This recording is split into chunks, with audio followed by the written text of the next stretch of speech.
Remake. ఆ సినిమాను తనదైన శైలిలోకి మార్చి వినోదభరితంగా రూపొందించారు ఈవీవి.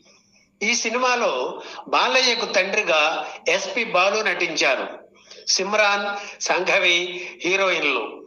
గుండమ్మ కథ చిత్రంలో ఎన్టీఆర్ పోషించిన అంజీ పాత్రను పోలిన గెటప్ లో బాలయ్య కొంతసేపు కనిపిస్తారు. ఈ చిత్రం షూటింగ్ లో సంఘవికి దర్శకుడు ఈవీవి చీర కడుతుంటే బాలయ్య చిరునవ్వులు చిందిస్తూ ఉన్నారు. అరుదైన ఈ స్టిల్ను చూసి మీరు నవ్వేసుకోండి. నందమూరి నటసింహం బాలకృష్ణ, దర్శకుడు ఈవీవి సత్యనారాయణ కాంబినేషన్ లో వచ్చిన ఏకైక చిత్రం గొప్పింటి అల్లుడు.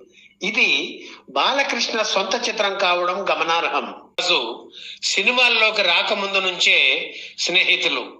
మద్రాసులో ప్రతిరోజు సాయంత్రం కలుసుకొని